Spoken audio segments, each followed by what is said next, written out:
Tata power ने अपना EV charging infrastructure expansion plan pause कर दिया है। अगस्त 2023 में कंपनी ने अनाउंस किया था कि फाइनेंशियल ईयर 28 तक वो at least 25,000 total charging stations launch कर लेंगे। अभी कंपनी के पास 5,500 चार्जिंग स्टेशंस हैं, लेकिन इनका करंट यूटिलाइजेशन या प्रोडक्टिव यूजेज 5% से भी कम है। इस अंडर यूटिलाइजेशन के कारण ही कंपनी अपने चार्जिंग स्टेशंस का एक्सपेंशन प्लान पॉज कर रही है। टाटा पावर के सीईओ प्रवीर सिन्हा ने मनी कंट्रोल के एक इंटरव्यू में कहा कि कंपनी ने श्रीनगर से बेंगलुरु तक एक स्ट्रॉन्ग ईवी चार्जिंग इंफ्रास्ट्रक्चर का फाउंडेशन ऑलरेडी सेट कर लिया है। इस इंफ्रास्ट्रक्चर को कंपनी जब चाहे तब स्केल अप कर सकती है। कंपनी के सीईओ ने यह भी कहा कि कंपनी ने इंडिया में जितना ईवी पेनिट्रेशन एक्सपेक्ट किया था उतना हुआ नहीं। उन्होंने यह भी कहा कि कंपनी के पास 5,500 पब्लिक चार्जर्स के साथ साथ 1.2 लाख होम चार्जर्स और 1,200 बस चार्जर्स भी हैं। लेकिन इंडिया में ईवी पेनिट्रेशन इतना कम क्यों है? इंडिया के ईवी इंडस्ट्री का करंट सिचुएशन क्या है? इस इंडस्ट्री के मेजर चैलेंजेस क्या हैं और इन चैलेंजेस से डील करने के लिए कौन से स्टेप्स लिए जा सकते हैं? हमने नीति आयोग का एक रिपोर्ट एनालाइज किया और इस रिपोर्ट के इन्फॉर्मेशन के बेसिस पे कुछ फैक्ट्स डिस्कवर किए। आज की वीडियो में हम इस रिपोर्ट के डेटा के थ्रू ये क्वेश्चंस आंसर करेंगे। रिपोर्ट की लिंक वीडियो डिस्क्रिप्शन में है। सबसे पहले हम इंडिया के करंट ईवी इंडस्ट्री का कंडीशन देखेंगे। इसके बाद हम इस इंडस्ट्री से रिलेटेड चैलेंजेस समझेंगे। एंड में हम इन प्रॉब्लम्स के अगेंस्ट लिए जाने वाले स्टेप्स भी देखेंगे। चलिए शुरू करते हैं। सबसे पहले इंडिया के ईवी इंडस्ट्री का करंट सिचुएशन समझते हैं। जैसा मैंने बताया, टाटा पावर के 25,000 चार्जिंग स्टेशंस के गोल में से अभी तक कंपनी ने 5,500 स्टेशन सेटअप कर लिए हैं, लेकिन इन स्टेशंस का यूटिलाइजेशन रेट 5% से भी कम है। लेकिन ये कंपनी स्पेसिफिक प्रॉब्लम नहीं है, ये पूरे ईवी इंडस्ट्री का ही प्रॉब्लम है। इंडिया में टोटल 26,000 से ज्यादा पब्लिक ईवी चार्जिंग स्टेशंस हैं, लेकिन इनका कैपेसिटी यूटिलाइजेशन भी लगभग 4 to 5% के आसपास ही है। ज्यादातर चार्जर्स 24 आवर्स में मुश्किल से 2 आवर्स के लिए ही यूज होते हैं। लेकिन इस अंडर यूटिलाइजेशन के बावजूद Indian government PM E drive scheme के अंडर 2026 तक 72,000 नए चार्जर्स ऐड करना चाहती है। तो क्या ये एडिशनल चार्जर्स बस वेस्ट होने वाले हैं? इस क्वेश्चन को आंसर करने के लिए हमें इंडिया के ईवी सेल्स फिगर्स समझने पड़ेंगे। 2016 में इंडिया में 50,000 ईवी यूनिट सेल हुए थे।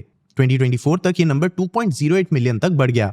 इस सेम पीरियड में ग्लोबल सेल्स 9,18,000 से 18.78 मिलियन तक बढ़ गए। इंडिया दुनिया का थर्ड लार्जेस्ट ऑटोमोटिव मार्केट है, फिर भी ईवीज के मामले में इंडिया ने ग्लोबल ईवी सेल्स में बस 11% कंट्रीब्यूट किया। ईवी का सिर्फ सेल्स फिगर्स ही नहीं बल्कि ईवी पेनिट्रेशन डेटा भी वीक है। ग्लोबल ईवी पेनिट्रेशन रेट 16.48% है, लेकिन इंडिया में ईवी पेनिट्रेशन रेट बस 7.66% है। ये इंडियन गवर्नमेंट के 2030 के 30% टारगेट से काफी पीछे है। इंडिया का ईवी पेनिट्रेशन ग्लोबल एवरेज से भी काफी कम है। 2020 में इंडिया का ईवी पेनिट्रेशन ग्लोबल एवरेज का 20% था। 2024 तक ये नंबर बस 40% तक पहुंचा। मतलब इंडिया का ईवी पेनिट्रेशन ग्रो तो हुआ है, लेकिन ये अभी भी ग्लोबल एवरेज का बस 40% है।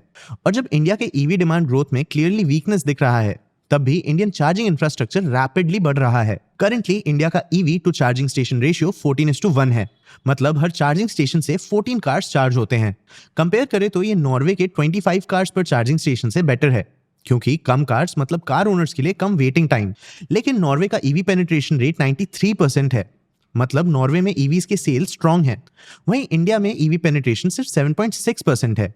तो इतना तो क्लियर है कि सिर्फ चार्जिंग इंफ्रास्ट्रक्चर के डेवलपमेंट से ईवीज का डिमांड ग्रो नहीं किया जा सकता। और इंडिया का ईवी डिमांड ग्रोथ काफी अनइवन भी है। इलेक्ट्रिक 3 व्हीलर सेल्स के मामले में 16% पेनिट्रेशन के साथ इंडिया ग्लोबल लीडर है। इलेक्ट्रिक 2 व्हीलर और बस सेगमेंट्स का इंडिया में 5 और 7% पेनिट्रेशन है। लेकिन इंडिया के इलेक्ट्रिक कार सेगमेंट का पेनिट्रेशन बहुत वीक है, सिर्फ 2%। लॉन्ग हॉल इलेक्ट्रिक ट्रक्स का पेनिट्रेशन तो बस 0.07% पे है। और इंडिया के लॉजिस्टिक्स में ट्रक्स का बहुत इंपॉर्टेंट कंट्रीब्यूशन भी है, लेकिन जैसा मैंने बताया इस सेगमेंट में इलेक्ट्रिक व्हीकल्स का पेनिट्रेशन बहुत कम है। 2024 में टोटल 8,34,000 ट्रक्स सेल हुए थे। इनमें से बस 6,220 ट्रक्स इलेक्ट्रिक थे। इस 6,220 ट्रक्स में से 95% ट्रक्स 3.5 टन कैपेसिटी से कम के थे और लॉन्ग हॉल ऑपरेशंस के लिए तो बस 280 ट्रक्स सूटेबल थे। इंडिया के ट्रक्स का इलेक्ट्रिफिकेशन सिर्फ ईवी इंडस्ट्री के लिए ही नहीं बल्कि ओवरऑल एनवायरनमेंट के लिए भी जरूरी है। इंडिया के टोटल व्हीकल फ्लीट में ट्रक्स का शेयर बस 3% है, लेकिन ये ट्रांसपोर्ट सेक्टर के कार्बन डाइऑक्साइड एमिशंस में 34% कंट्रीब्यूट करते हैं। इंडिया के ईवी इंडस्ट्री के सेगमेंट्स में इनइक्वालिटी के कारण इंफ्रास्ट्रक्चर डिमांड भी मिसमैच होता है। ज्यादातर चार्जिंग स्टेशंस 4 व्हीलर्स के लिए डिजाइन किए जाते हैं, लेकिन इंडिया के वीक इलेक्ट्रिक 4 व्हीलर डिमांड के कारण ये स्टेशंस अंडर यूटिलाइज रह जाते हैं। इंडियन ईवी सेगमेंट में 2 और 3 व्हीलर्स का पेनिट्रेशन सबसे ज्यादा है और ये यूजुअली घरों में या डेडिकेटेड फ्लीट लोकेशंस में चार्ज किए जाते हैं।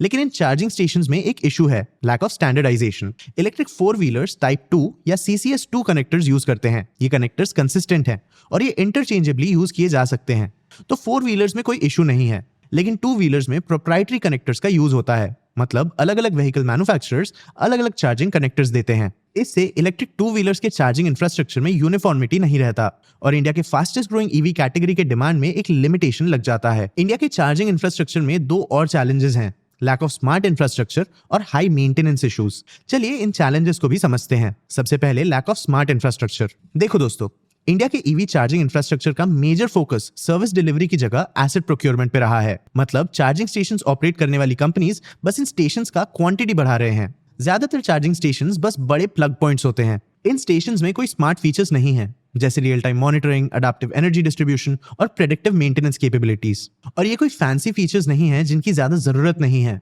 चार्जिंग स्टेशंस को ऑपरेट करने के कॉस्ट को ब्रेक इवन करने के लिए इन्हें 30 to 35% यूटिलाइजेशन की जरूरत होती है। इंडस्ट्री एक्सपर्ट्स के हिसाब से इन यूटिलाइजेशन लेवल्स को अचीव करने के लिए चार्जिंग स्टेशंस में इन स्मार्ट फीचर्स की जरूरत है। लेकिन इंडिया का current EV charging infrastructure outdated है, जिसके कारण ईवी ओनर्स को लो ऑपरेटिंग आवर्स, रैंडम आउटेजेस और खराब यूजर एक्सपीरियंस से डील करना पड़ता है। दूसरा चैलेंज है हाई मेंटेनेंस। लो यूटिलाइजेशन के कारण चार्ज पॉइंट ऑपरेटर्स को मेंटेनेंस इश्यूज से डील करना पड़ता है। लो यूटिलाइजेशन के कारण ऑपरेटर्स के रेवेन्यूज कम रहते हैं। इसके कारण ऑपरेटर्स चार्जिंग स्टेशन के मेंटेनेंस में कम इन्वेस्ट करते हैं। इस लो इन्वेस्टमेंट के कारण चार्जिंग स्टेशंस बार बार ब्रेक डाउन हो जाते हैं। ब्रेक डाउन के कारण ईवी ओनर्स का एक्सपीरियंस बिगड़ता है और वो होम चार्जिंग पे ज्यादा रिलाई करते हैं। इससे पब्लिक इंफ्रास्ट्रक्चर का यूज कम होता है और ये साइकिल चलता रहता है। इन स्टेशंस के मेंटेनेंस से रिलेटेड प्रॉब्लम्स और सेफ्टी रिस्क्स के कारण RWAs या रेसिडेंट वेलफेयर एसोसिएशंस भी पब्लिक चार्जर्स इंस्टॉल नहीं करना चाहते।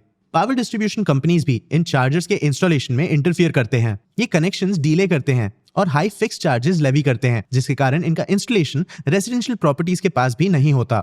चार्जिंग से रिलेटेड कॉस्ट के कारण भी इनका यूटिलाइजेशन कम होता है। 18% GST, ऑपरेटर मार्जिन्स और सब्सिडीज की कमी के कारण पब्लिक स्टेशंस के charging cost home charge point station से 4 टाइम्स ज्यादा हो सकते हैं। इन हाई कॉस्ट के कारण भी EV buyers home charging prefer करते हैं, जिससे पब्लिक स्टेशंस का यूटिलाइजेशन फिर कम हो जाता है। मतलब इंडिया के पब्लिक ईवी चार्जिंग इंफ्रास्ट्रक्चर से रिलेटेड कुछ चैलेंजेस हैं और इन चैलेंजेस से डील करने के लिए नीति आयोग ने 3 रिकमेंडेशंस भी दिए हैं: स्ट्रैटेजी शिफ्ट, फाइनेंसिंग फ्रेमवर्क में चेंजेस और सेक्टोरल फोकस। चलिए इन स्टेप्स को भी समझते हैं। सबसे पहले स्ट्रैटेजी शिफ्ट। देखो दोस्तों, ईवी पेनिट्रेशन बढ़ाने का प्रीवियस सिस्टम बहुत इंसेंटिव हैवी था। मतलब इंडिया में ईवी पेनिट्रेशन बढ़ाने के लिए कोई रेगुलेटरी पुश नहीं था। ईवी यूजर्स को इंसेंटिव्स और डिस्काउंट्स के थ्रू बस ईवी खरीदने के बेनिफिट्स मिल रहे थे। इस सिस्टम के अंडर लास्ट 10 इयर्स में लगभग 40,000 करोड़ रुपीस स्पेंड हुए, लेकिन इस स्पेंडिंग से बस 7.6% पेनिट्रेशन अचीव हुआ। मतलब इतना तो क्लियर था कि ये इंसेंटिव्स बहुत इफेक्टिव नहीं थे। लेकिन नीति आयोग के रिकमेंडेशंस के हिसाब से अब गवर्नमेंट को इंसेंटिव्स की जगह रेगुलेशंस और मैंडेट्स के थ्रू ईवी पेनिट्रेशन बढ़ाने में फोकस करना होगा। गवर्नमेंट पब्लिक ट्रांसपोर्ट बसेस और अर्बन फ्रेट में ईवी का यूज मैंडेटरी कर सकती है। ये दिल्ली के अर्ली 2000s के बसेस के CNG मैंडेट जैसा हो सकता है। नीति आयोग कॉन्सेंट्रेटेड डिस्ट्रीब्यूशन भी सजेस्ट करती है। मतलब पूरे इंडिया में इक्वली ईवीज के डिस्ट्रीब्यूशन में रिसोर्सेज स्पेंड करने की जगह नेक्स्ट 5 इयर्स में 5 सिटीज में 100% इलेक्ट्रिफिकेशन अचीव करने के लिए रिसोर्सेज का कॉन्सेंट्रेटेड यूज करना। धीरे धीरे इन सिटीज के नंबर्स बढ़ाए जा सकते हैं और कॉन्सेंट्रेटेड रिसोर्स एलोकेशन के थ्रू सक्सेसफुल डिस्ट्रीब्यूशन भी अचीव किया जा सकता है। इस शिफ्ट का इंस्पिरेशन चाइना के 2009 के 10 cities 1000 व्हीकल्स प्रोग्राम से लिया गया है। इस प्रोग्राम के अंडर चाइनीज गवर्नमेंट ने 10 सिटीज में पब्लिक फ्लीट में at least 1000 new energy vehicles add करने के लिए सब्सिडीज दिए थे। दूसरा रिकमेंडेशन है फाइनेंसिंग फ्रेमवर्क में चेंजेस। ईवीज का हाई कॉस्ट इनके अडॉप्शन के लिए एक बड़ा चैलेंज है। 80% ट्रक ओनर्स और बस ऑपरेटर्स छोटे प्लेयर्स होते हैं जो ईवीज के 2 to 3x higher capital cost afford नहीं कर सकते, और इन प्लेयर्स के पास फाइनेंसिंग ऑप्शंस भी लिमिटेड होते हैं, क्योंकि फाइनेंशियल इंस्टीट्यूशंस इनके वीक फाइनेंशियल हिस्ट्री के कारण इन्हें रिस्की बोरोअर्स कंसिडर करते हैं। इसीलिए अब इन प्लेयर्स को हेल्प करने के लिए एक कलेक्टेड फंड बनाने का रिकमेंडेशन दिया गया है, जो ई बसेस और ई ट्रक्स के परचेजेस के लिए लोअर इंटरेस्ट रेट्स पे लोन्स प्रोवाइड कर सकता है। इस फाइनेंसिंग ऑप्शन के थ्रू ट्रक ओनर्स और बस ऑपरेटर्स के लिए ईवीज का कॉस्ट ICE व्हीकल्स के कॉस्ट के पास आ जाएगा। इन प्लेयर्स को हेल्प करने के लिए कैपिटल कॉस्ट सब्सिडीज से ऑपरेशनल कॉस्ट सब्सिडीज पे भी फोकस शिफ्ट किया जा सकता है। मतलब सिर्फ व्हीकल्स को खरीदने की जगह इन्हें मेंटेन करने के एक्सपेंसेस के लिए भी फाइनेंशियल हेल्प प्रोवाइड किया जाए। इन व्हीकल्स के ओनर्स और ऑपरेटर्स को बैटरी लीजिंग के थ्रू 40% अपफ्रंट कॉस्ट में रिडक्शन मिल सकता है। Battery as a service model के थ्रू बैटरी डिग्रेडेशन का रिस्क ओनर्स से सर्विस प्रोवाइडर्स पे ट्रांसफर हो सकता है। बैटरी परफॉर्मेंस ट्रैकिंग के थ्रू इन व्हीकल्स के रीसेल मार्केट्स को भी सिक्योर और इंप्रूव किया जा सकता है।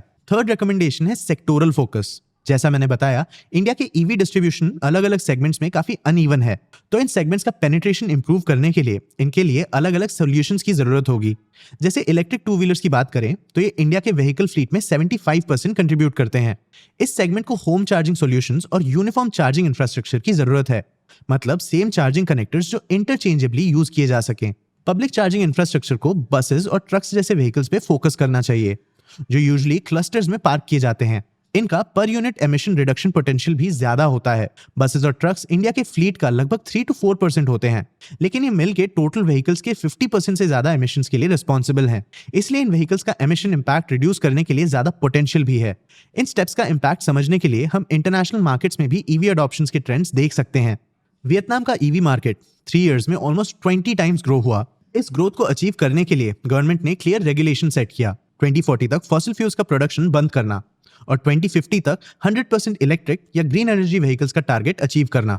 यूके भी ईवी अडॉप्शन और डिस्ट्रीब्यूशन इंप्रूव करने की कोशिश कर रहा है। यूके का advance propulsion centre academic research और इंडस्ट्री रेडी टेक्नोलॉजी में गैप कम करता है। फैराडे बैटरी चैलेंज ने बैटरी R&D में 610 मिलियन पाउंड इन्वेस्ट किया है और इस इन्वेस्टमेंट को प्राइवेट सेक्टर ने भी मैच किया है। नीति आयोग भी बैटरी टेक्नोलॉजी में सिमिलर रिसर्च और फंडिंग रेकमेंड करता है। आपको क्या लगता है, क्या इंडिया के इलेक्ट्रिक व्हीकल, बैटरी और चार्जिंग इंडस्ट्रीज अपने एग्जिस्टिंग प्रॉब्लम से निकल पाएंगे? क्या हमें फॉरेन रेगुलेशंस अडॉप्ट करने चाहिए या इंडिया को एक कस्टम ईवी प्लान की जरूरत है? अपने व्यूज हमें कमेंट सेक्शन में जरूर बताना। आगे आप कौन से टॉपिक्स पे वीडियोस देखना चाहते हो, ये भी हमें कमेंट सेक्शन में जरूर बताना। अगर ये वीडियो आपको इन्फॉर्मेटिव लगा तो इसे लाइक और शेयर जरूर करना। ऐसी और वीडियोस के लिए चैनल को सब्सक्राइब भी कर लेना। आज की वीडियो के लिए इतना ही। मैं हूं आपका होस्ट देव। मिलते हैं अगले वीडियो में।